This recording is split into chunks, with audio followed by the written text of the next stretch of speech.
Hi guys, Oreo chocolate recipe எப்படி செய்கிறதுன்னு பார்க்கலாம் வாங்க. அதுக்கு ஒரு பவுலில் நல்லா ஹாட் வாட்டர் இருக்கும். இந்த மாதிரி ஆவி பறக்கிற சூட்டில் இருக்கணும்.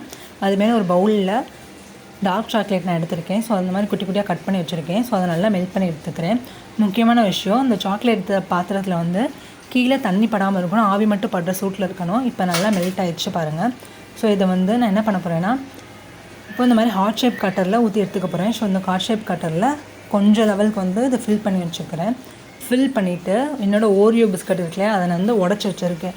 ஸோ அதை மேலே லைட் ஒவ்வொரு இதுலேயும் கொஞ்சம் கொஞ்சமாக வச்சு அதையும் ஃபில் பண்ணிக்கிறேன். ஸோ அது மேலே வந்து டார்க் சாக்லேட்டை திரும்பி நான் ஃபில் பண்ணி எடுத்துக்கிறேன்.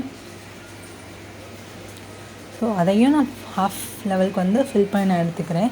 இப்போ அதை ஃபில் பண்ணிட்டு ஒரு 25 to 30 minutes ரெஃப்ரிஜரேட் பண்ணியாச்சு. இப்போ பண்ணிவிட்டு இப்போ எடுத்து பார்த்தோம்னா நல்லா சூப்பராக வந்திருக்கு பாருங்களேன். இந்த கட்டர்லேருந்து ஈஸியாக வெளியே வந்துடுச்சு. இப்போ என்னோடய சாக்லேட் வந்து நல்லா ரெடி ஆகிடுச்சு. சூப்பராக இருக்கும் ஹார்ட் ஷேப்பில். ரொம்ப ஈஸியானது தான். ஸோ கண்டிப்பாக ட்ரை பண்ணி பாருங்கள். நல்லா க்ரன்ச்சியாக இருக்கும். இப்போ நான் உங்களுக்கு உடச்சி காமிக்கிறேன் பாருங்களேன். இப்போ சூப்பராக இருக்கும் அந்த க்ரன்ச்சினஸ்லாம். கண்டிப்பாக ட்ரை பண்ணி பாருங்கள். பை.